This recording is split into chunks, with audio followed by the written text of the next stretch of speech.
तो ਬੱਬੂ ਮਾਨ ਜੀ ਸਟੇਜ ਤੇ ਉਤਰਦੇ ਨੇ ਤਾਂ ਸਾਰੇ ਲੋਕ ਉੱਥੇ ਚਲੇ ਜਾਂਦੇ ਆ। ਅਨਾਉਂਸਮੈਂਟ ਵੀ ਹੁੰਦੀ ਆ, ਤੁਹਾਡੇ IT ਸੈੱਲ ਦੇ ਜਿਹੜੇ ਇੰਚਾਰਜ ਨੇ ਉਹਨਾਂ ਨੇ ਅਨਾਉਂਸਮੈਂਟ ਵੀ ਕਰੀ, ਤੁਸੀਂ ਵੀ ਸਟੇਜ ਦਿੱਤੇ ਸੀ। ਤੁਹਾਨੂੰ ਲੱਗਦਾ ਵੀ ਹਜੇ ਵੀ ਕਿਤੇ ਨਾ ਕਿਤੇ ਉਹ ਘਾਟ ਆ ਜਿਹੜੀ ਅਸੀਂ ਲੋਕਾਂ ਦੇ ਦਿਲਾਂ ਦੇ ਵਿੱਚ ਉਹ ਜਿਹੜੀ ਚਿਣਗ ਆ ਉਹ ਜਗਾ ਨਹੀਂ ਸਕੇ? ਲੋਕ ਉੱਥੇ ਹੀ ਖੜੇ ਨੇ ਹਜੇ ਸੈਲਫੀਆਂ ਲੈਣ ਦੇ ਮਾਰੇ।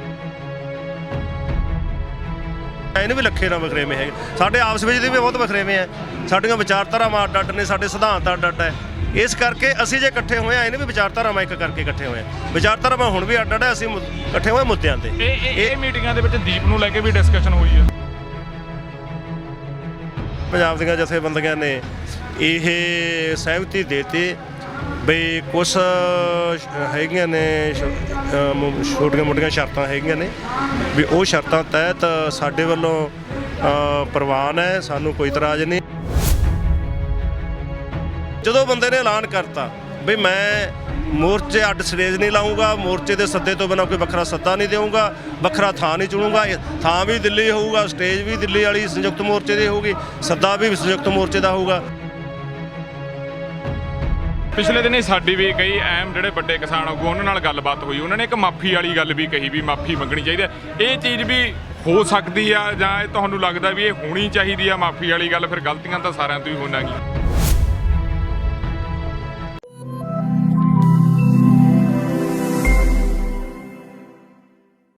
ਸਤਿ ਸ਼੍ਰੀ ਅਕਾਲ ਜੀ, ਤੁਸੀਂ ਦੇਖ ਰਹੇ ਹੋ RMB ਟੈਲੀਵਿਜ਼ਨ। ਮੈਂ ਰਤਨਦੀਪ ਸਿੰਘ ਧਾਲੀਵਾਲ ਮੌਜੂਦ ਹਾਂ ਸਿੰਘੂ ਦਿੱਲੀ ਵਿਖੇ।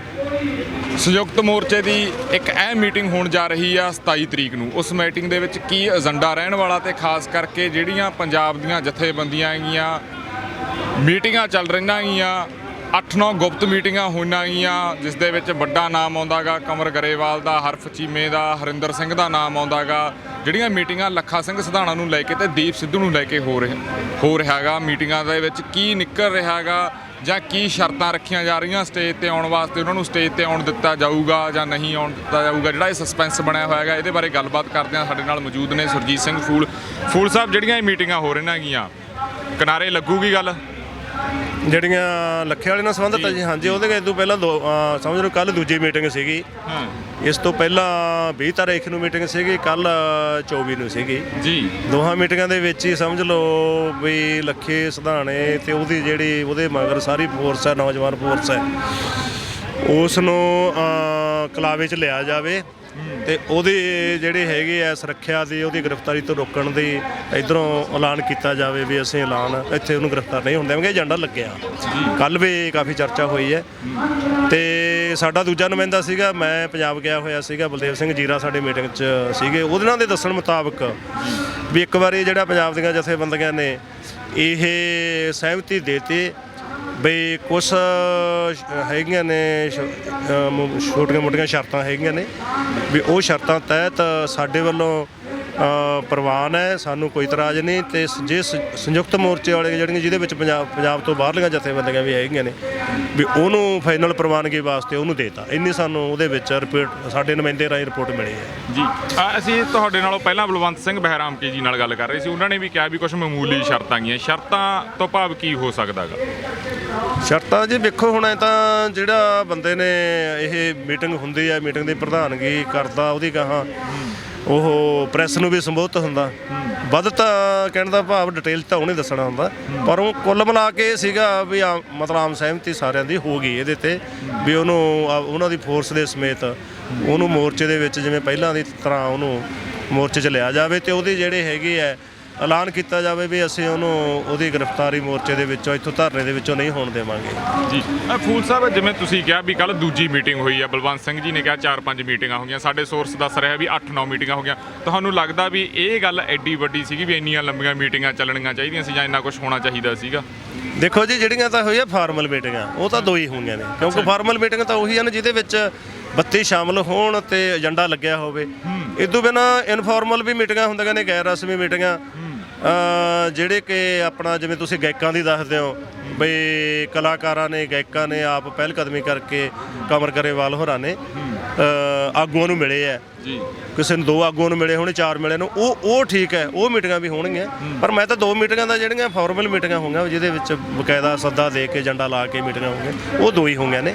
ਤੇ ਇਹ ਵੀ ਸਾਨੂੰ ਪਤਾ ਲੱਗਿਆ ਵੀ ਜਿਹੜੇ ਇਹ ਕਲਾਕਾਰ ਹੈਗਾ ਇਹਨਾਂ ਦਾ ਬਹੁਤ ਜ਼ਿਆਦਾ ਇਹਨਾਂ ਦਾ ਹੈਗੀ ਹੈ ਇਹਨਾਂ ਦੀ ਇੱਛਾ, ਜਾਂ ਕਹਿ ਲਓ ਵੀ ਇਹਨਾਂ ਦੀ ਇੱਛਾ ਨਾ ਕਹੋ, ਉਹ ਕਹਿੰਦੇ ਵੀ ਸਾਡੇ ਤੇ ਦੇਸ਼ ਵਿਦੇਸ਼ ਦਾ ਜਿਹੜਾ ਨੌਜਵਾਨ ਵਰਗ ਹੈ ਉਹਦਾ ਜਿਹੜੇ ਸਾਡੇ ਐਂ ਸਮਝ ਲਓ ਵੀ ਜਿਨ੍ਹਾਂ ਨੂੰ ਅਸੀਂ ਚਾਰਜ ਕਰਕੇ ਉਹਨਾਂ ਦੀਆਂ ਬੈਟਰੀਆਂ 'ਚ ਕਰੰਟ ਫੁੱਲ ਕਰਕੇ ਆਪਣੀ ਗਾਇਕੀ ਰਾਹੀਂ ਉਹਨਾਂ ਨੂੰ ਇੱਥੇ ਮੋਰਚੇ ਦਾ ਅੰਗ ਬਣਾਇਆ, ਉਹ ਜਿਹੜਾ ਸਾਡਾ ਫੈਨ ਫਾਲੋਅਰ ਮੋਰਚੇ 'ਚ ਸ਼ਾਮਲ ਆ, ਉਹਦਾ ਦਬਾਅ ਸਾਡੇ ਤੇ ਵੀ ਉਹਨਾਂ ਨੂੰ ਇਹ ਕਿਉਂ ਲੋੜ ਤਾਂ ਸਾਨੂੰ ਦੇਖੋ ਜੀ ਬਿਲਕੁਲ ਇਹ ਉਹਨਾਂ ਦੀ ਗੱਲ ਹੈ, ਮੰਗ ਹੈ, ਬਿਲਕੁਲ ਜਾਇਜ਼ ਅਸੀਂ ਸਮਝਦੇ ਹਾਂ ਕਮਰ ਕਰੇ ਵਾਲਿਆਂ ਨੂੰ, ਕਿਉਂਕਿ ਜਿੱਡੇ ਵੱਡੇ ਇਹ ਤਾਕਤ ਨਾਲ ਸਾਡਾ ਮੱਥਣ ਲੱਗਿਆ, ਇਹ ਕੋਈ ਛੋਟੀ ਮੋਟੀ ਤਾਕਤ ਨਹੀਂ ਤੇ ਨਾ ਇਹ ਕਿਸੇ ਛੋਟੇ ਮੋਟੇ ਤਾਕਤ ਨਾਲ ਇਹਨੂੰ ਹਰਾਇਆ ਜਾ ਸਕਦਾ। ਇਹਦੇ ਵਾਸਤੇ ਤਾਂ ਸਾਨੂੰ ਇੱਕ ਬੰਦੇ ਦਾ ਵੀ ਸਮਰਥਨ ਮਿਲਦਾ ਮੋਰਚੇ ਲਈ, ਤਾਂ ਉਸ ਇੱਕ ਨੂੰ ਵੀ ਅਸੀਂ ਨਜ਼ਰਅੰਦਾਜ਼ ਨਹੀਂ ਕਰਾਂਗੇ। ਸੋ ਇਸ ਕਰਕੇ ਜੇ ਉਹ ਕਮਰ ਗਰੇਵਾਲ ਹੋਣੀ ਇੱਕ ਧਿਰ ਹੈ, ਉਹ ਸਾਰਾ ਕੁਝ ਨਜ਼ਰਅੰਦਾਜ਼ ਕਰ ਹੀ ਨਹੀਂ ਸਕਦਾ ਜਿੰਨਾ ਉਹਨਾਂ ਨੇ ਕਰੰਟ ਭਰਿਆ, ਉਹਨਾਂ ਨੇ ਜਜ਼ਬਾ ਭਰਿਆ, ਲੜਾਕੂ ਜਜ਼ਬਾ ਆਪਣੀ ਕਲਾਕਾਰੀ ਰਾਹੀਂ।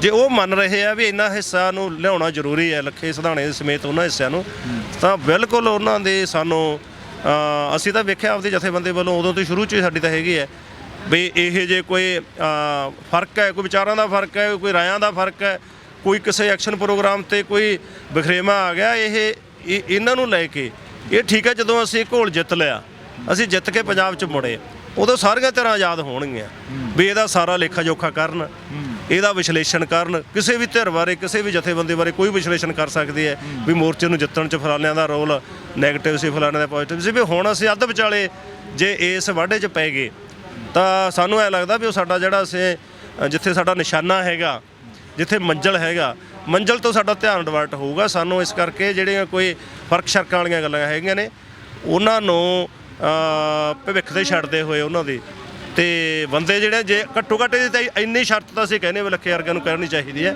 ਉਹਨਾਂ ਨੇ ਬਿਆਨ ਵੀ ਦਿੱਤਾ, ਬਸ ਉਹੀ ਬਿਆਨ ਜਿਹੜਾ ਉਹਨਾਂ ਨੇ ਸਟੇਜ ਤੋਂ ਦਿੱਤਾ ਮਹਾਰਾਜ ਵਾਲੀ ਰੈਲੀ 'ਚ ਦਿੱਤਾ ਵੀ ਅਸੀਂ ਕੋਈ ਅੱਡ ਅਸੀਂ ਸਟੇਜ ਨਹੀਂ ਲਾਉਣੀ, ਅੱਡ ਅਸੀਂ ਸੱਦਾ ਨਹੀਂ ਦੇਣਾ, ਕੋਈ ਅੱਡ ਅਸੀਂ ਕੋਈ ਸਥਾਨ ਦਿੱਲੀ ਨੂੰ ਛੱਡ ਕੇ ਕੋਈ ਹੋਰ ਥਾਂ ਨਹੀਂ ਚੁਣਨਾ, ਕੋਈ ਥਾਂ ਵੀ ਦਿੱਲੀ ਹੈ, ਸੱਦਾ ਵੀ ਜੋ ਸੰਯੁਕਤ ਮੋਰਚਾ ਦੇ ਉਸ ਨੂੰ ਲਾਗੂ ਕਰਾਂਗੇ, ਜੋ ਜਿਹੜਾ ਹੈਗਾ ਸਟੇਜ ਵੀ ਜੋ ਸੰਯੁਕਤ ਮੋਰਚੇ ਦੀ ਹੋਊਗੀ ਉਹੀ ਸਟੇਜ ਹੋਊਗੀ। ਅਸੀਂ ਉਹਨਾਂ ਦੀ ਮਗਰ ਲੱਗ ਕੇ ਅਸੀਂ ਸਪੋਰਟਰ ਦੇ ਤੌਰ ਤੇ ਚੱਲਾਂਗੇ, ਪਹਿਲਾਂ ਵੀ ਸਪੋਰਟਰ ਦੇ ਤੌਰ ਤੇ ਚੱਲੇ, ਹੁਣ ਵੀ ਚੱਲਾਂਗੇ। ਇਹ ਉਹਨਾਂ ਦਾ ਮੇਰਾ ਖਿਆਲ ਹੈ ਇਹ ਸਾਰੀਆਂ ਚੀਜ਼ਾਂ ਆ ਗਈਆਂ ਇਹਦੇ ਵਿੱਚ।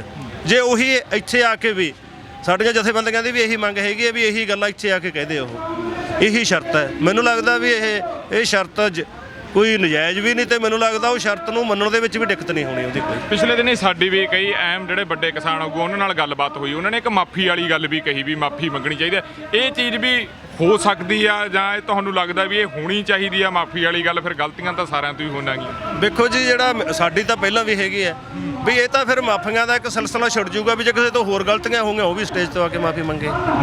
ਜੇ ਸਾਨੂੰ ਪਤਾ ਹੈ ਵੀ ਠੀਕ ਹੈ ਹੁਣ ਅਸੀਂ ਨਹੀਂ ਚੱਲਦੇ ਅੰਦੋਲਨ ਚ ਲੈਂਦੇ, ਇਹਦੇ ਵਿੱਚ ਵੱਡੀ ਕਹਿਣ ਦਾ ਭਾਵ ਸਾਰੀਆਂ ਹੀ ਮੇਰੇ ਹਿਸਾਬ ਨਾਲ ਵੀ ਆਗੂਆਂ ਤੋਂ ਜਥੇਬੰਦੀਆਂ ਤੋਂ ਕਿਤੇ ਕਿਤੇ ਘੱਟ ਕਿਤੇ ਵੱਧ ਇਹ ਜਿਹੀਆਂ ਮਤਲਬ ਹੋਏ ਆ ਫਰਕ ਜਿਨ੍ਹਾਂ ਦਾ ਗਾਹਾਂ ਮੋਰਚੇ ਨੂੰ ਨੁਕਸਾਨ ਹੋਇਆ। ਪਰ ਹੁਣ ਜੇ ਆਪਾਂ ਛੇੜ ਲੱਗ ਜਗੇ ਵੀ ਉਹ ਸਾਰਿਆਂ ਦਾ ਰਿਵਿਊ ਕਰੋ, ਉਹਨਾਂ ਦਾ ਫਿਰ ਉਹਨਾਂ ਤੋਂ ਮਾਫੀ ਮੰਗਾਓ, ਮਾਫੀ ਮੰਗਾ ਕੇ ਗਾਹਾਂ ਤੋਰੋ। ਇਹਦਾ ਇੱਕ ਇਹੋ ਜਿਹਾ ਸਮਝ ਐਂਡਲੈਸ ਵਰਤਾਰਾ ਹੋਊਗਾ। ਇਹ ਕਹਿੰਦਾ ਭਾਵੇਂ ਤਾਂ ਸਿਰਾ ਨਹੀਂ ਹੋਊਗਾ, ਫਿਰ ਦੂਜੇ ਤੋਂ ਮਾਫੀ, ਫਿਰ ਤੀਜੇ ਤੋਂ, ਫਿਰ ਚੌਥੇ ਤੋਂ, ਪੰਜਵੇਂ ਤੋਂ, ਇਹਦਾ ਕੋਈ ਸਿਰੇ ਨਹੀਂ ਹੋਣਾ ਇਹ। ਸੋ ਇਸ ਕਰਕੇ ਇਹ ਜਿਹੜਾ ਹੈਗਾ ਜਦੋਂ ਬੰਦੇ ਨੇ ਐਲਾਨ ਕਰਤਾ ਵੀ ਮੈਂ ਮੋਰਚੇ ਅੱਡ ਸਟੇਜ ਨਹੀਂ ਲਾਊਂਗਾ, ਮੋਰਚੇ ਦੇ ਸੱਦੇ ਤੋਂ ਬਿਨਾਂ ਕੋਈ ਵੱਖਰਾ ਸੱਦਾ ਨਹੀਂ ਦੇਊਂਗਾ, ਵੱਖਰਾ ਥਾਂ ਨਹੀਂ ਚੁਣੂੰਗਾ, ਥਾਂ ਵੀ ਦਿੱਲੀ ਹੋਊਗਾ, ਸਟੇਜ ਵੀ ਦਿੱਲੀ ਵਾਲੀ ਸੰਯੁਕਤ ਮੋਰਚੇ ਦੀ ਹੋਊਗੀ, ਸੱਦਾ ਵੀ ਸੰਯੁਕਤ ਮੋਰਚੇ ਦਾ ਹੋਊਗਾ, ਅਸੀਂ ਉਹਦੀ ਪੈਰਵਾਈ ਕਰਾਂਗੇ, ਅਸੀਂ ਜ਼ੋਰ ਨਾਲ ਲਾਗੂ ਕਰਾਵਾਂਗੇ। ਮਗਰ ਫਿਰ ਮੇਰਾ ਖਿਆਲ ਹੈ ਇਹਦੇ ਵਿੱਚ ਕੋਈ ਪਿੱਛੇ ਨਹੀਂ ਰਹੇ, ਬਾਕੀ ਗੱਲ ਰਹਿ ਨਹੀਂ ਜਾਂਦੀ ਕੋਈ। ਜੀ ਸੁਰਜੀਤ ਜੀ, ਹੁਣ ਦੋ ਗੱਲਾਂ ਜਿਹੜੀਆਂ ਖਟਕੜ ਕਲਾਂ ਦੇਖਣ ਨੂੰ ਮਿਲੀਆਂ। ਇੱਕ ਤਾਂ ਸਭ ਤੋਂ ਜਿਹੜੀ ਵੱਡੀ ਗੱਲ ਆ ਬਸਤੂਆਣਾ ਸਟੇਜ ਤੇ ਤੁਸੀਂ ਵੀ ਹਾਜ਼ਰ ਰਹੇ ਸੀ, ਉੱਥੋਂ ਅਨਾਉਂਸਮੈਂਟ ਹੁੰਦਾ ਵੀ 23 ਤਰੀਕ ਨੂੰ ਲੱਖਾ ਸਿੰਘ ਸਿਧਾਣਾ ਖਟਕੜ ਕਲਾਂ ਬੋਲੂਗਾ ਹੀ ਬੋਲੂਗਾ। ਉੱਥੇ ਨਹੀਂ ਲੱਖੇ ਸਿਧਾਣੇ ਦੀ ਮੌਜੂਦਗੀ ਹੁੰਦੀ, ਨਾ ਹੀ ਉੱਥੇ ਕਨਵਰ ਗਰੇਵਾਲ ਦੀ ਮੌਜੂਦਗੀ ਹੁੰਦੀ ਆ, ਨਾ ਹੀ ਹਰਫ ਚੀਮੇ ਦੀ ਮੌਜੂਦਗੀ ਹੁੰਦੀ ਆ। ਇਹ ਕੜੀਆਂ ਇਹਨਾਂ ਨਾਲ ਵੀ ਜੋੜ ਕੇ ਦੇਖ ਸਕਦੇ ਹਾਂ ਵੀ ਇੱਧਰੋਂ ਫੈਸਲਾ ਨਹੀਂ ਹੋਇਆ ਸੀ ਕਿਤੇ ਨਾ ਕਿਤੇ, ਤਾਂ ਹੀ ਮੌਜੂਦਗੀ ਨਹੀਂ ਰਹੀ। ਦੇਖੋ ਜੀ ਮੇਰੇ ਹਿਸਾਬ ਨਾਲ ਰਤਨ ਜੀ ਆਏ ਹੁਣ ਭਵਿੱਖਬਾਣੀਆਂ ਕਰਨੀਆਂ ਮੇਰੇ ਹਿਸਾਬ ਨਾਲ ਇਹ ਤਾਂ ਵੱਧ ਤਾਂ ਜਿਹੜੇ ਬੰਦੇ ਐਵੇਂ ਹੁਣ ਆਪਾਂ ਨੂੰ ਕੀ ਪਤਾ ਹੋ ਸਕਦਾ ਉਹਨਾਂ ਦਾ ਕੋਈ ਰੁਝੇਵਾਂ ਵੀ ਹੋ ਸਕਦਾ ਕੋਈ ਤੁਹਾਡੀ ਗੱਲਬਾਤ ਨਹੀਂ ਹੋਈ? ਸਾਡੀ ਕੋਈ ਉਹਨਾਂ ਨਾਲ ਹਰਫ ਚੀਮੇ ਨਾਲ ਜਾਂ ਆਪਣਾ ਕਮਰ ਗਰੇਵਾਲ ਨਾਲ ਜਸ ਬਾਜਵੇ ਨਾਲ ਇਸ ਮਸਲੇ ਤੇ ਵੀ ਤੁਸੀਂ ਉੱਤੇ ਕਿਉਂ ਨਹੀਂ ਆ ਸਕੇ ਵੀ ਕੋਈ ਗੱਲ ਨਹੀਂ ਹੋਈ ਇਹ ਬਾਜਵਾ ਆਇਆ ਸੀ? ਜਸ ਬਾਜਵਾ ਕਿੱਥੇ ਆਇਆ ਸੀਗਾ? ਮਸਤੂਆਣੇ ਆਇਆ ਸੀਗਾ? ਨਹੀਂ, ਮਰਾ ਖਟਕੜ ਕਲਾਂ ਦੀ ਜੇ ਗੱਲ ਕਰ ਖਟਕਲ ਕਲਾਂ ਤਾਂ ਕਾਫੀ ਆਏ ਨੇ, ਆਪਣਾ ਬੱਬੂ ਮਾਨ ਜੀ ਆਏ ਨੇ, ਜਸ ਬਾਜਵਾ ਆਇਆ, ਹੋਰ ਵੀ ਆਏ ਨੇ, ਪਰ ਉੱਥੇ ਇਹ ਦੂਜੇ ਜਿਹੜੇ ਉੱਭਰਵੇਂ ਜਿਹੜੇ ਕਲਾਕਾਰ ਹੈ, ਗੀਤਕਾਰ ਹੈ, ਗਾਇਕ ਨੇ, ਸਿੰਗਰ ਨੇ, ਉਹ ਕਿਉਂ ਨਹੀਂ ਜਾ ਸਕੇ? ਇਹ ਵੱਧ ਅਸਲ ਵਿੱਚ ਕੋਈ ਆਪਾਂ ਹੁਣ ਐਵੇਂ ਇਕੱਲੀ ਅਸੈਸਮੈਂਟ ਦੇ ਆਧਾਰ ਤੇ ਭਵਿੱਖਬਾਣੀ ਦੇ ਆਧਾਰ ਤੇ ਕਰ ਦਈਏ ਠੀਕ ਨਹੀਂ ਹੁਣ। ਇਹ ਵੱਧ ਮੈਨੂੰ ਲੱਗਦਾ ਕੋਈ ਕਾਰਨ ਵੀ ਹੋ ਸਕਦਾ, ਕੋਈ ਐਮਰਜੈਂਸੀ ਡਿੱਕਾ ਵੀ ਹੋ ਸਕਦਾ, ਕਿਸੇ ਹੋਰ ਥਾਂ ਪ੍ਰੋਗਰਾਮ ਵੀ ਹੋ ਸਕਦਾ ਜੀ। ਜਦੋਂ ਕਿਸੇ ਵੀ ਆਪਾਂ ਕਿਸਾਨ ਆਗੂ ਦੇ ਨਾਲ ਗੱਲ ਕਰਦੇ ਆ ਜਾਂ ਪਹਿਲਾਂ ਵੀ ਸਟੇਜ ਦੇ ਉੱਤੇ ਕੋਈ ਵੀ ਬਿਆਨਬਾਜ਼ੀ ਦਿੱਤੀ ਜਾਂਦੀ ਜਾਂ ਕੋਈ ਵੀ ਗੱਲ ਹੁੰਦੀ ਆ, ਜਦੋਂ ਆਪਾਂ ਡੰਗਾਈ ਦੇਖਦੇ ਆ, ਮੁੱਦਾ ਜਿਹੜਾ ਇਹ ਕਾਲੇ ਕਾਨੂੰਨਾਂ ਦਾ ਵੀ ਆ, ਮੁੱਦਾ ਕਿਤੇ ਨਾ ਕਿਤੇ ਆਪਦੇ ਆਪ ਨੂੰ ਇਕੱਠੇ ਕਰਨ ਦਾ, ਇਕਜੁੱਟ ਹੋਣ ਦਾ, ਇਕਜੁੱਟ ਲੋਕ ਹੋਏ ਨੇ, ਪਰ ਜਿਹੜੀ ਜਾਗਰਿਤੀ ਆ ਲੋਕਾਂ ਦੇ ਵਿੱਚ ਉਹ ਕਿਹੋ ਜਿਹੀ ਆ? ਕਿਉਂਕਿ ਇੱਕ ਕਲਿੱਪ ਵਾਇਰਲ ਹੁੰਦਾਗਾ, ਬੱਬੂ ਮਾਨ ਦੀ ਸਪੀਚ ਹੁੰਦੀ ਆ, ਉਦੋਂ ਬਾਅਦ ਜਦੋਂ ਬੱਬੂ ਮਾਨ ਜੀ ਸਟੇਜ ਤੋਂ ਉਤਰਦੇ ਨੇ ਤਾਂ ਸਾਰੇ ਲੋਕ ਉੱਥੋਂ ਚਲੇ ਜਾਂਦੇ ਆ, ਅਨਾਉਂਸਮੈਂਟ ਵੀ ਹੁੰਦੀ ਆ, ਤੁਹਾਡੇ ਆਈਟੀ ਸੈੱਲ ਦੇ ਜਿਹੜੇ ਇੰਚਾਰਜ ਨੇ ਉਹਨਾਂ ਨੇ ਅਨਾਉਂਸਮੈਂਟ ਵੀ ਕਰੀ, ਤੁਸੀਂ ਵੀ ਸਟੇਜ ਦਿੱਤੇ ਸੀ। ਤੁਹਾਨੂੰ ਲੱਗਦਾ ਵੀ ਹਜੇ ਵੀ ਕਿਤੇ ਨਾ ਕਿਤੇ ਉਹ ਘਾਟ ਆ ਜਿਹੜੀ ਅਸੀਂ ਲੋਕਾਂ ਦੇ ਦਿਲਾਂ ਦੇ ਵਿੱਚ ਉਹ ਜਿਹੜੀ ਚਿਣਗ ਆ ਉਹ ਜਗਾ ਨਹੀਂ ਸਕੇ? ਲੋਕ ਉੱਥੇ ਹੀ ਖੜੇ ਨੇ ਹਜੇ ਸੈਲਫੀਆਂ ਲੈਣ ਦੇ ਮਾਰੇ, ਜਾਂ ਉੱਥੇ ਕਿਵੇਂ ਨਾ ਕਿਵੇਂ ਇਹ ਚੀਜ਼ਾਂ ਵੀ ਕਿਤੇ ਨਾ ਕਿਤੇ ਲੱਗਦਾਗਾ ਵੀ ਹਜੇ ਉਸ ਤਰ੍ਹਾਂ ਨਹੀਂ ਹੋਇਆ ਜਿਸ ਤਰ੍ਹਾਂ ਹੋਣਾ ਚਾਹੀਦਾ ਸੀ। ਦੇਖੋ ਜੀ, ਉਹਦਾ ਠੀਕ ਹੈ, ਇੱਕ ਵਾਰੀ ਇਹਦਾ ਬਣਿਆ ਵੀ ਬੱਬੂ ਮਾਨ ਦੇ ਜਦੋਂ ਜਾ ਵੜਿਆ ਵੀ ਉਦੋਂ ਨਾਲ ਉਹ ਜਿਹੜਾ ਪੰਡਾਲ ਚੋਂ ਵਾਹਵਾ ਅੱਧਰੋਂ ਵੱਧ ਹਿੱਸਾ ਉੱਠ ਕੇ ਜਾ ਵੜਿਆ ਇਹ। ਪਰ ਇਹਦਾ ਇੱਕ ਵਾਰੀ ਠੀਕ ਹੈ, ਇਹਦੀਆਂ ਗੱਲਾਂ ਦਾ ਪੈਂਦਾ ਤਾਂ ਜਿਹਦੇ ਕਰਕੇ ਫਿਰ ਉਹ ਸਟੇਜ ਸੈਕਟਰੀ ਨੂੰ ਵੀ ਕਹਿਣਾ ਪਿਆ, ਮੁੰਡੇ ਸਾਡੇ ਆਈਟੀ ਸੈੱਲ ਵਾਲੇ ਨੂੰ ਵੀ ਕਹਿਣਾ ਪਿਆ ਤੇ ਪਰ ਉਹ ਐ ਹੈਗਾ ਵੀ ਟਾਈਮ ਵੀ ਉਦੋਂ ਤੱਕ ਕਾਫੀ ਹੋ ਚੁੱਕਿਆ ਸੀਗਾ। ਮੇਰਾ ਖਿਆਲ ਹੈ ਉਹ 4 ਤੋਂ ਉੱਪਰ ਦਾ ਟਾਈਮ ਹੋਊਗਾ, 12 ਵਜੇ ਸਟੇਜ ਚੱਲ ਕੇ 4 ਘੰਟੇ ਇੰਨਾ ਲੰਮਾ ਸਮਾਂ ਬੈਠਣ ਦੀ ਵੀ ਥੋੜੀ ਜਿਹੀ ਦਿੱਕਤ ਹੁੰਦੀ। ਇੱਕ ਤਾਂ ਜੇ ਆਪਾਂ ਕਹਿ ਨਾ ਵੀ ਸ਼ੁਰੂ ਦੇ ਵਿੱਚ ਮਤਲਬ ਵੀ 1-2 ਵਜੇ ਆਇਆ ਹੁੰਦਾ ਬੱਬੂ ਮਾਨ ਤੇ 2 ਵਜੇ ਉੱਠ ਕੇ ਚਲੇ ਗਏ ਹੁੰਦੇ, ਫਿਰ ਤਾਂ ਹੁੰਦਾ ਸਮਾਂ ਵੀ ਉਦੋਂ ਸਮਝ ਲਓ ਵੀ ਮੈਕਸਿਮਮ ਸਮਾਂ ਜਿਹੜਾ ਕਾਨਫਰੰਸ ਨੂੰ ਬੀਤ ਚੁੱਕਿਆ ਸੀਗਾ। ਪਰ ਫਿਰ ਵੀ ਉਹ ਇੱਕ ਤਾਂ ਬੁਲਾਰਾ ਸੀਗਾ ਤੇ ਉਹ ਕੋਈ ਫਰਕ ਨਹੀਂ ਪੈਂਦਾ। ਇਹ ਜੇ 4 ਘੰਟੇ ਪਹਿਲਾਂ ਬੈਠੇ ਸੀ ਤਾਂ 10-20 ਮਿੰਟ ਹੋਰ ਵੀ ਬੈਠਿਆ ਜਾ ਸਕਦਾ ਸੀ। ਇੰਪਰੈਸ਼ਨ ਉਹਦਾ ਪ੍ਰਭਾਵ ਉਹਦਾ ਸਮਝ ਲਓ ਵੀ ਚੰਗਾ ਪ੍ਰਭਾਵ ਨਹੀਂ ਗਿਆ ਉੱਠਣ ਨਾਲ, ਜਿਹੜਾ ਪੰਡਾਲ ਖਾਲੀ ਹੋਇਆ ਜਿਹੜਾ। 26 ਤੋਂ ਬਾਅਦ ਕੀ ਗਤੀਵਿਧੀ ਰਹਿਣ ਵਾਲੀ ਆ? ਕੋਈ ਆ ਰਿਹਾ ਹੈਗਾ, ਕੋਈ ਨਵੀਂ ਚੀਜ਼ ਤੇ ਵਿਚਾਰ ਹੋ ਰਹੀ ਆ ਸੰਯੁਕਤ ਮੋਰਚੇ ਵੱਲ, ਜਾਂ ਤੁਹਾਡੀ ਜਥੇਬੰਦੀ ਦੀ ਕੀ ਨਿੱਜੀ ਰਾਏ ਆ? ਕੋਈ ਹੋ ਰਿਹਾ ਪਲਾਨ ਕੀ 26 ਤੋਂ ਬਾਅਦ ਆਪਾਂ ਨੂੰ ਆਹ ਕਾਲ ਦੇਣੀ ਚਾਹੀਦੀ ਆ ਲੋਕਾਂ ਨੂੰ, ਕਿਉਂਕਿ ਵਾਢੀ ਵਾਲਾ ਸੀਜ਼ਨ ਵੀ ਆ ਰਿਹਾ ਹੈਗਾ, ਉਹ ਚੀਜ਼ ਵੀ ਤੁਹਾਡੇ ਧਿਆਨ 'ਚ ਹੋਊਗੀ? ਕੋਈ ਕਾਲ ਦਾ ਕੋਈ ਸੋਚ ਰਹੇ ਹੋ ਕਿਹੋ ਜਿਹੀ ਹੋਣੀ ਚਾਹੀਦੀ ਆ? ਦੇਖੋ ਜੀ, ਮੈਂ ਸਟੇਜ ਤੇ ਵੀ ਇਹੀ ਬੋਲ ਕੇ ਆਇਆ ਜੀ ਵੀ ਅਸੀਂ 1.5 ਮਹੀਨਾ ਹੋ ਗਿਆ ਸਾਨੂੰ ਅੱਡ-ਅੱਡ ਸੂਬਿਆਂ 'ਚ ਮਹਾ ਪੰਚਾਇਤਾਂ ਰਾਹੀਂ, ਕਿਸਾਨ ਪੰਚਾਇਤਾਂ ਰਾਹੀਂ, ਕਿਸਾਨ ਸਭਾਵਾਂ ਰਾਹੀਂ, ਮਹਾ ਸਭਾਵਾਂ ਰਾਹੀਂ ਇਹ ਕੰਪੇਨ ਹੈ, ਇੱਕ ਲੜੀ ਹੈ, ਇੱਕ ਰੈਲੀਆਂ ਦੀ, ਲੋਕਾਂ ਨੂੰ ਹੇਠਾਂ ਤੱਕ ਜਾ ਕੇ ਸਾਰੇ ਇਹਦੇ ਵਿੱਚ ਲੋਕਾਂ ਦੇ ਸ਼ੰਕੇ ਭੁਲੇਖੇ ਦੂਰ ਕਰਕੇ ਉਹਨਾਂ ਨੂੰ ਮੁੜ ਦਿੱਲੀ ਵਾਲਾ ਜਿਹੜਾ ਹੈਗਾ ਇਹ ਬਾਰਡਰਾਂ ਤੇ ਲਿਆਉਣ ਦੀ ਖਾਤਰ। ਤੇ ਨਾਲ ਹੀ ਇਹਦੇ ਆ ਗਿਆ ਸੱਦਾ ਭਾਰਤ ਬੰਦ ਦਾ ਕੱਲ੍ਹ ਨੂੰ। ਇਹ ਹੁਣ ਸਾਡੀ ਉਹ ਜਿਹੜੀ 1.5 ਮਹੀਨੇ ਦੀ ਜਿਹੜੀ ਸਾਡੀ ਮੁਹਿੰਮ ਹੈ ਉਹਦੀ ਜਿਹੜਾ ਝਾੜ ਮੈਂ ਕਹਿ ਦਿੰਦਾ ਹੁੰਦਾ ਵੀ ਜਿਹੜੀ ਸਾਡੇ ਸਮਝ ਲਓ ਫਸਲ ਦਾ ਝਾੜ ਹੁੰਦਾ, ਉਹਦਾ ਝਾੜ ਕਿੰਨਾ ਕੁ ਹੁੰਦਾ ਉਹ ਕੱਲ੍ਹ ਨੂੰ ਉਹਦਾ ਪਤਾ ਲੱਗਣਾ। 26 ਮਾਰਚ ਨੂੰ ਭਾਰਤ ਬੰਦ ਕਿੰਨੇ ਸੂਬਿਆਂ ਦੇ ਵਿੱਚ ਕਿੰਨਾ ਸਫਲ ਹੋਇਆ, ਕਿੰਨੀ ਤਾਦਾਦ ਦੇ ਵਿੱਚ ਜਿਹੜੇ ਕਿਸਾਨ ਮਜ਼ਦੂਰ ਸੜਕਾਂ ਤੇ ਆ ਕੇ ਬੰਦ ਕੀਤਾ, ਉਹਨਾਂ ਨੇ ਕਿੰਨੇ ਦੁਕਾਨਾਂ ਬੰਦ ਹੋ ਗਈਆਂ ਨੇ, ਉਹਦੇ 'ਚੋਂ ਸਾਰਾ ਜਿਹੜੀ ਕੈਲਕੂਲੇਸ਼ਨ 'ਚੋਂ ਸਾਨੂੰ ਝਾੜ ਦਾ ਪਤਾ ਲੱਗਣਾ ਹੈ। ਇਸ ਕਰਕੇ ਜੇ ਸਾਨੂੰ ਲੱਗਦਾ ਵੀ ਜਿੰਨੀ ਥੱਲੇ ਇਹ ਕੰਪੇਨ ਹੋਈ ਹੈ ਤੇ ਜਿੰਨਾ ਇਹ ਤੋਂ ਪਹਿਲਾਂ 8 ਦਸੰਬਰ ਨੂੰ ਜਿਹੜਾ ਵੀ ਭਾਰਤ ਦਾ ਬੰਦ ਦਾ ਸੱਦਾ ਦਿੱਤਾ ਸੀ 2-3 ਮਹੀਨੇ ਪਹਿਲਾਂ ਵੀ, ਸਾਡੇ ਹਿਸਾਬ ਦੇ ਨਾਲ ਉਦੋਂ ਇਹ ਜਿੰਨੇ ਸੂਬਿਆਂ 'ਚ ਉਹ ਸੀਗਾ ਉਦੋਂ ਜ਼ਿਆਦਾ ਸੂਬਿਆਂ 'ਚ ਹੋਊਗਾ। ਹਾਂ, ਜੇ ਜ਼ਿਆਦਾ ਸੂਬਿਆਂ 'ਚ ਹੋਊਗਾ ਤਾਂ ਇਹਦਾ ਭਾਵ ਇਹ ਹੈਗਾ ਵੀ ਲੋਕਾਂ ਨੇ ਸਾਡਾ ਜਿਹੜੇ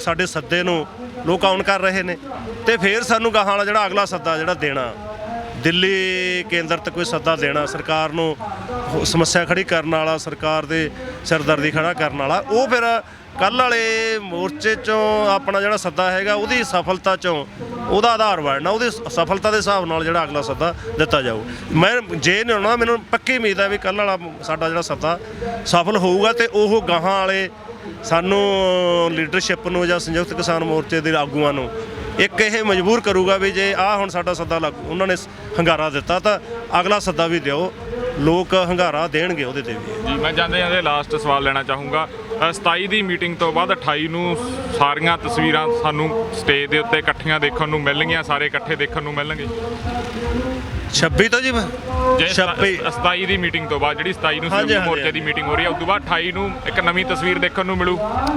27 ਵਾਲੀ ਜਿਹੜੀ ਮੀਟਿੰਗ ਹੈ ਜੀ ਉਹ ਕਾਫੀ ਅਹਿਮ ਹੈ ਜੀ, ਉਹਦੇ ਨਾਲ ਅਗਲਾ ਜਿਹੜਾ ਸੱਦਾ ਹੈਗਾ ਉਹ ਵੀ ਜੁੜਿਆ ਹੋਇਆ ਜੀ, ਜਿਹੜੀ ਮੈਂ ਗੱਲ ਕਰਦਾ ਵੀ 26 ਤੋਂ ਬਾਅਦ ਉਹਦੀ ਗਰਾਊਂਡ ਤਿਆਰ ਹੋਊਗੀ ਜੀ, ਅਸੈਸਮੈਂਟ ਬਣੂ, ਜਾਇਜ਼ਾ ਬਣੂ ਹਾਲਤ ਦਾ, ਉਹਦੇ ਲਈ ਵੀ ਇੱਕ ਪੱਖੋਂ ਵੀ ਇਹ ਅਹਿਮ ਹੈ ਜੀ। ਤੇ ਜਿਹੜਾ ਦੂਜਾ ਤੁਸੀਂ ਪਹਿਲਾ ਸਵਾਲ ਕੀਤਾ ਸੀਗਾ ਵੀ ਲੱਖੇ ਸਮੇਤ ਜਿਹੜਾ ਉਹਨਾਂ ਦੇ ਆਪਣੇ ਗਾਇਕ ਨੇ, ਉਹਨਾਂ ਦਾ ਜਿਹੜੇ ਫਾਲੋਅਰ ਹੈ, ਗਾਇਕਾਂ ਦੇ ਫਾਲੋਅਰ ਹੈ, ਲੱਖੋ ਦੇ ਫਾਲੋਅਰ ਹੈ, ਉਹਨਾਂ ਨੂੰ ਸਾਰਿਆਂ ਨੂੰ ਵਿੱਚ ਲਿਆ ਕੇ ਇਹਦੇ ਕਲਾਵੇ 'ਚ ਲੈਣ ਦਾ ਉਹ ਫੈਸਲਾ ਵੀ ਹੋਣਾ।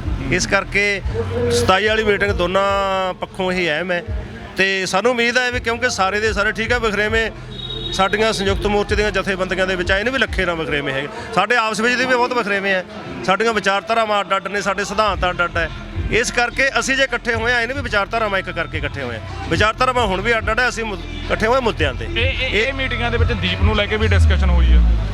ਨਹੀਂ ਜੀ, ਦੀਪ ਵਾਲਾ ਏਜੰਡਾ ਨਹੀਂ ਬਣਿਆ, ਇਕੱਲੇ ਲੱਖੇ ਵਾਲਾ ਬਣਿਆ ਇਹ। ਇਸ ਕਰਕੇ ਵਿਚਾਰਧਾਰਾਵਾਂ ਇੱਕ ਕਰਨ ਦੀ ਖਾਤਰ ਨਹੀਂ ਅਸੀਂ ਇਕੱਠੇ ਹੋਏ, ਵਿਚਾਰਧਾਰਾਵਾਂ ਹੈਗਾ ਵੀ ਅੱਡ ਹੀ ਰਹਿਣਗੀਆਂ, ਪਰ ਅਸੀਂ ਇਕੱਠੇ ਹੋਏ ਮੁੱਦਿਆਂ ਤੇ, ਕਾਨੂੰਨਾਂ ਵਾਲੇ ਤੇ ਰੱਦ ਕਰਾਉਣ ਤੇ, ਆਰਡੀਨੈਂਸਾਂ ਨੂੰ ਵਾਪਸ ਕਰਾਉਣ ਤੇ ਐਮਐਸਪੀ ਤੇ। ਉਸ ਤੇ ਸਾਨੂੰ ਸਮਝਦੇ ਵੀ ਜਿੰਨੀਆਂ ਵੀ ਕਿਸਾਨ ਜਥੇਬੰਦੀਆਂ ਹੈਗੀਆਂ ਨੇ ਸੰਯੁਕਤ ਮੋਰਚੇ ਸਾਰੀਆਂ ਹੀ ਇਹਦੇ ਤੇ ਕੁਛ ਵੀ ਹੁਣ ਉਹਨਾਂ ਦੀ ਸੋਚ, ਉਹਨਾਂ ਦੀ ਵਿਚਾਰਧਾਰਾ ਇਸ ਗੱਲ ਤੇ ਸੁਹਿਰਦ ਹੈ ਵੀ ਜੇ ਅਸੀਂ ਇਹ ਜਿੱਤ ਕੇ ਮੁੜਾਂਗੇ ਫੇਰ ਹੀ ਸਾਡਾ ਲੋਕਾਂ 'ਚ ਆਉਣ ਵਾਲੇ ਸਮੇਂ 'ਚ ਸਾਡਾ ਪ੍ਰਭਾਵ, ਸਾਡਾ ਆਧਾਰ, ਸਾਡਾ ਜਿਹੜਾ ਜਨਤਕ ਆਧਾਰ ਸਾਡਾ ਫੇਰ ਹੀ ਵਧਣਾ। ਇਸ ਲਈ ਸਾਰੇ ਸੁਹਿਰਦ ਨੇ ਸਾਰੀਆਂ ਜਥੇਬੰਦੀਆਂ ਤੇ ਸਾਨੂੰ ਲੱਗਦਾ ਵੀ ਆਉਣ ਵਾਲੇ ਸਮੇਂ 'ਚ ਇਕੱਠੀਆਂ ਬੈਠਣਗੀਆਂ। ਇਹ ਕੋਈ ਗੱਲ ਨਹੀਂ ਵੀ ਉਹ 28 ਨੂੰ ਇਕੱਠੀਆਂ ਨਹੀਂ ਬੈਠਣਗੀਆਂ, ਇਕੱਠੀਆਂ ਹੀ ਹੋਣਗੀਆਂ। ਆਉਣ ਵਾਲੇ ਸਮੇਂ 'ਚ ਇਹਦੀ ਏਕਤਾ ਜਿਹੜੀ ਹੋਰ ਗੂੜੀ ਹੋਊਗੀ, ਸਾਨੂੰ ਉਮੀਦ ਹੈ। ਜੀ ਤੁਸੀਂ ਸਮਾਂ ਦਿੱਤਾ, ਤੁਹਾਡਾ ਧੰਨਵਾਦ। ਧੰਨਵਾਦ ਜੀ ਤੁਹਾਡਾ ਵੀ, ਤੁਹਾਡੇ ਚੈਨਲ ਦਾ ਵੀ ਧੰਨਵਾਦ ਜੀ। ਸੋ ਇਹ ਸੀ ਸੁਰਜੀਤ ਸਿੰਘ ਫੂਲ ਜਿਨ੍ਹਾਂ ਨੇ ਦੱਸਿਆ ਵੀ 27 ਦੀ ਮੀਟਿੰਗ ਬੜੀ ਅਹਿਮ ਰਹਿਣ ਵਾਲੀ ਹੈ ਤੇ 27 ਦੀ ਮੀਟਿੰਗ ਦੇ ਵਿੱਚ ਵੱਡੇ ਫੈਸਲੇ ਹੋਣੇ ਆ। ਗਾਂ ਦਾ ਰੋਡ ਮੈਪ ਕੀ ਰਹਿਣ ਵਾਲਾ ਇਸ ਅੰਦੋਲਨ ਦਾ, ਉਹਦੇ ਬਾਰੇ ਵੀ ਵੱਡੇ ਫੈਸਲੇ ਲਏ ਜਾਣੇ ਆ ਤੇ ਇਹਨਾਂ ਨੂੰ ਵੀ ਉਮੀਦ ਆ ਵੀ 28 ਤਰੀਕ ਨੂੰ ਇੱਕ ਇਕੱਠੀ ਵੱਡੀਆਂ ਤਸਵੀਰਾਂ ਦੇਖਣ ਨੂੰ ਮਿਲਣਗੀਆਂ ਸੰਯੁਕਤ ਮੋਰਚੇ ਦੀ ਸਟੇਜ ਤੋਂ। ਹੁਣ ਆਪਣੇ ਦੋਸਤ ਰਤਨਦੀਪ ਸਿੰਘ ਧਾਲੀਵਾਲ ਨੂੰ ਦਿਓ ਇਜਾਜ਼ਤ। ਦੇਖਦੇ ਰਹੋ RMB ਟੈਲੀਵਿਜ਼ਨ। ਧੰਨਵਾਦ ਜੀ।